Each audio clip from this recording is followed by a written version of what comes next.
Bonsoir tout le monde. Ce soir avec nous, on a Malkija. Bonsoir Malkija. Bonsoir. C'est votre deuxième fois aux Seychelles? Oui. Alors bienvenue. Merci. Encore. Merci. On voit que vous êtes dans la musique, vous êtes chanteuse, chanteuse de La Réunion. Oui. Alors au niveau international, vous êtes plutôt connue au niveau de l'océan Indien. Voilà. Vous pouvez nous expliquer un peu comment votre musique elle est lancée entre les îles océan Indien, s'il vous plaît? En fait, voilà, je suis chanteuse à La Réunion, ça fait 13 ans. Et voilà, durant toute ma carrière, j'ai pu me faire connaître à travers l'océan Indien et faire des tournées à Maurice, Mayotte, les Seychelles et aussi dans toute la France. Et voilà, ma musique a voyagé. Et je pense aussi c'est parce que je suis une des rares artistes féminines dans ce domaine aussi, dans l'océan Indien.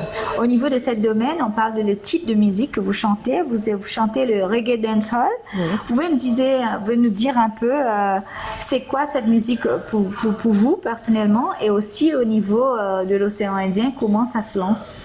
En fait, le reggae dancehall, à la base, c'est de la musique jamaïcaine. Moi, mes influences, je les ai beaucoup prises au niveau de la Jamaïque, les artistes jamaïcains. Il y a déjà beaucoup d'années, depuis dans les années 90, j'ai découvert le reggae dancehall.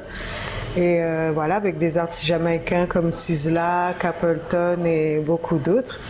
Et après, voilà, donc il y a eu un effet de mode qui est arrivé depuis dans les années 2000 avec Sean Paul, qui est arrivé en France et partout dans l'océan Indien, partout dans le monde. Et c'est là que je pense que dans toutes les îles, on s'est un peu approprié ce style musical. Et moi, c'est ce que j'aime, donc j'ai toujours chanté du reggae dancehall. J'ai commencé avec le hip-hop et après le reggae dancehall. Voilà, ce que les gens ont pu apprécier chez moi. Ce que j'ai sorti comme morceau, mes tubes, voilà, c'est ce que les gens ont plus aimé dans le style musical que je faisais. Parce que ça m'arrive de faire de la soul, du hip-hop aussi, mais voilà, reggae dancehall, c'est ce qui a marqué. Et au niveau de régional, on a entre nous les îles mauriciennes, Seychellois, Réunionnais, on a le Sega, mais à La Réunion, on a aussi le Maloya. Est-ce qu'il y a un peu de ça dans votre musique ou est-ce que ça, c'est un peu... J'ai déjà fait un morceau Maloya. Bon, chez nous, on a aussi le Sega, mais j'ai jamais fait de Sega parce que je préfère laisser ça à ceux qui savent bien le faire.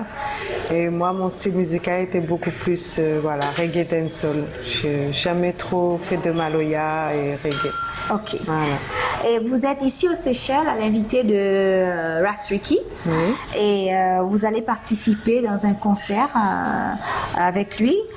Vous pouvez nous dire un peu plus au niveau de votre amitié avec Ras? Oui. En fait, Ras Ricky, justement, on s'est rencontrés en 2010 au concert Reggae Dansa à l'île Maurice avec OSB, Bruno Raya. Et on s'est rencontrés lors de ce concert qui rassemblait plein d'artistes de l'océan Indien, que ce soit Madagascar, les Seychelles, La Réunion. Et moi, j'étais là pour représenter La Réunion et Ras Ricky était là pour représenter les Seychelles. Et quand je l'ai vu performer, j'ai beaucoup aimé ce qu'il faisait et lui, pareil. Et c'est là qu'est venu on a fait un featuring à l'île Maurice avec un clip où on parle qu'on est fiers d'être créole. Et voilà, on représente nos îles et que ce soit partout Maurice, Seychelles, on est créole et on est fiers et voilà, ça a donné ce featuring-là. Et ce qui m'emmène aujourd'hui aux Seychelles, c'est cette combinaison qu'on a fait tous les deux. Alors, ça marche très bien entre vous deux, vous êtes des bonnes amies et aussi au niveau de la musique, ça marche bien. Alors, on vous verrez le 6 août à Victoria pour votre concert avec Ras Ricky. Voilà, tout à fait. On vous remercie pour votre temps. Je vous remercie à vous. Merci beaucoup.